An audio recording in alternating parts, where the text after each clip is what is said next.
আসসালামু আলাইকুম viewers, welcome back to my channel. সবাই কেমন আছেন? আশা করছি অনেক বেশি ভালো আছেন। আরও একটি নতুন রেসিপি নিয়ে চলে এসেছি। আজকে আমি আপনাদের সাথে শেয়ার করব একটি ডিম দিয়ে পারফেক্ট পুডিংয়ের রেসিপি। অনেকেই আমরা পুডিং তৈরি করতে পারি, তবে ক্যারামেলের কারণে কিন্তু পুডিংটা পারফেক্ট হয় না। তো এই জন্যই সব ধরনের টিপস সহই আপনাদের সাথে পুডিংয়ের রেসিপিটি শেয়ার করব। আশা করছি আপনাদের উপকারে আসবে। আর রেসিপিটি ভালো লাগলে চ্যানেলটি সাবস্ক্রাইব করে দেবেন আর ভিডিওতে লাইক দিতে ভুলবেন না। তো চলুন দেখে নেওয়া যাক মূল রেসিপিটা। পুডিং তৈরি করার জন্য আমি এই রকমের একটা বাটি নিয়েছি। তো এখন আমি এই বাটিটা আগে রেডি করে নিচ্ছি, যেহেতু আমি ক্যারামেল তৈরি করে এই বাটিতেই ঢেলে নেব। এই জন্য এই বাটির মধ্যে আমি সামান্য পরিমাণের তেল দিয়ে সব সাইড দিয়ে তেলটাকে মাখিয়ে দিচ্ছি। এতে কিন্তু ক্যারামেলটা খুব ভালোভাবে সেট হয়ে যাবে। তো এই জন্য সব দিকে আমি তেলটা লাগিয়ে নিচ্ছি। বাটিতে তেল লাগানো হয়ে গেছে, এখন এই বাটিটা একটা সাইডে রেখে দিচ্ছি। আর এখানে আমি অন্য একটি বাটি নিয়ে নিয়েছি। তো এই বাটিতে আমি গুঁড়ো দুধটা গলিয়ে নেব। তো আমি গুঁড়ো দুধ দিয়ে আজকে বানাবো। আপনারা চাইলে এখানে লিকুইড মিল্কও নিতে পারেন। গুঁড়ো দুধটা গুলিয়ে নেওয়ার জন্য এখানে আমি গরম পানি নিয়েছি হাফ কাপ পরিমাণের, নিয়েছি 1 টেবিল চামচ পরিমাণের গুঁড়ো দুধ, আর নিয়ে নিচ্ছি 1 টেবিল চামচ পরিমাণের চিনি,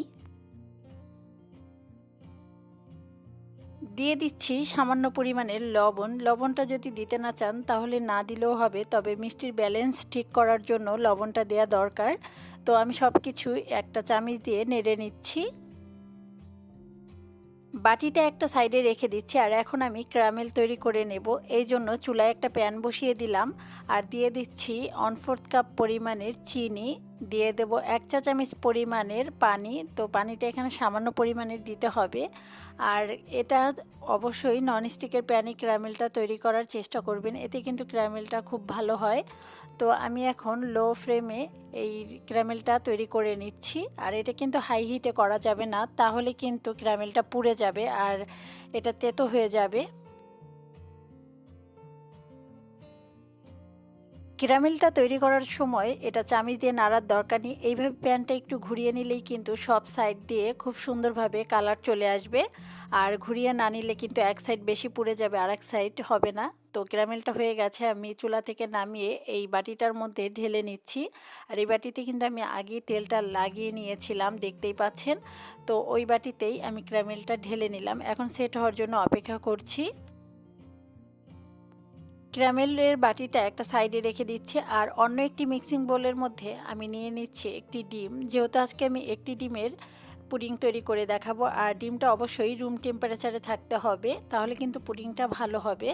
তো ডিমটা আমি একটা বাটির মধ্যে নিয়ে নিলাম। একটা হ্যান্ড উইক্সের সাহায্যে আমি ডিমটাকে ফেটিয়ে নিচ্ছি। তো আপনারা চাইলে কিন্তু এটা একটা কাঁটা চামচ দিয়েও করতে পারেন।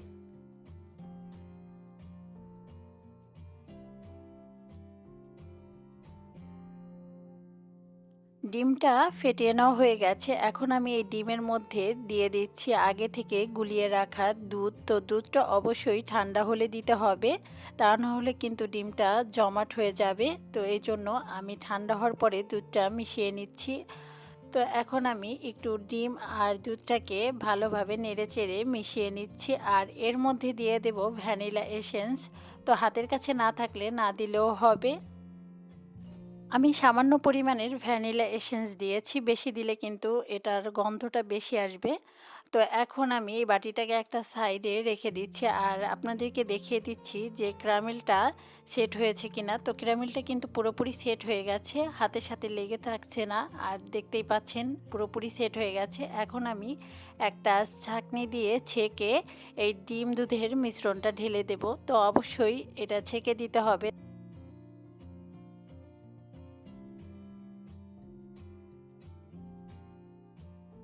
ছেঁকে নেওয়া হয়ে গেছে। তো দেখতেই পাচ্ছেন, এখন আমি ঢাকনা দিয়ে এটাকে ঢেকে চুলায় বসিয়ে দেব। তো এই বাটিটা অবশ্যই ঢাকনা দিয়ে দিতে হবে। এখন আমি চুলায় একটা প্যান বসিয়ে দিলাম আর এর উপরে দিয়ে দিচ্ছি টিস্যু পেপার। চাইলে আপনারা এখানে কাপড়ও ব্যবহার করতে পারেন। তো এখন আমি এর মধ্যে দিয়ে দিচ্ছি 1 কাপ পরিমাণের পানি। পানিটা এমনভাবে দিতে হবে যাতে বাটিটার একেবারে মাঝামাঝি না হয়, তো এর থেকে একটু কম পরিমাণের দিতে হবে। তো আমি যেইভাবে দিয়ে নিয়েছি দেখে হয়তো বা বুঝতে পারছেন কতটুকু দিতে হবে। বেশি দিলে কিন্তু পানিটা বলক দিয়ে ভিতরে যাওয়ার সম্ভাবনা থাকবে।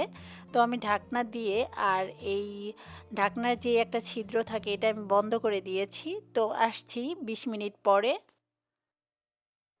20 মিনিট হয়ে গেছে। এখন আমি ঢাকনাটা তুলে আপনাদেরকে একটু চেক করে দেখিয়ে দিচ্ছি যে পুডিংটা হয়েছে কিনা। তো অবশ্যই এটা একটু গরম থাকে, এই জন্য সাবধানে ধরতে হবে।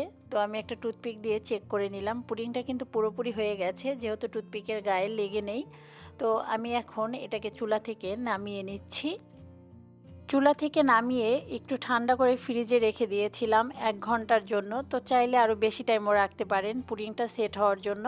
তো পুডিংটা কিন্তু পুরোপুরি সেট হয়ে গেছে। এখন আমি একটা ছুরির সাহায্যে সব সাইড থেকে কেটে দিচ্ছি, এতে কিন্তু মোল্ড আউট করতে সুবিধা হবে।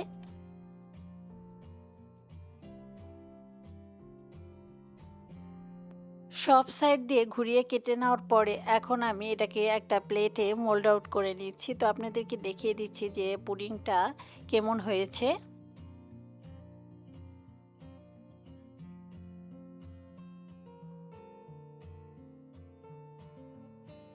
দেখতেই পাচ্ছেন পুডিংয়ের কালারটা কিন্তু অনেক সুন্দর হয়েছে আর অনেক পারফেক্ট হয়েছে পুডিংটা। তো এখন আমি এই পুডিংটা একটু কেটে আপনাদেরকে দেখিয়ে দিচ্ছি। আমার রেসিপিটি ফলো করে আপনারাও কিন্তু বাসায় পুডিং তৈরি করে নিতে পারেন। ছোট বড় সবার কাছে কিন্তু অনেক বেশি ভালো লাগবে। তো আশা করছি আমার আজকের এই রেসিপিটিও আপনাদের অন্যান্য রেসিপির মতো ভালো লেগেছে। ভালো লাগলে চ্যানেলটি সাবস্ক্রাইব করে দেবেন আর ফুল ভিডিওটি দেখে লাইক দিয়ে দিবেন। সবাই ভালো থাকবেন, সুস্থ থাকবেন। দেখা হবে আবার অন্য কোনো রেসিপির সাথে। আজকের মতো এখানেই বিদায়। আল্লাহ হাফেজ।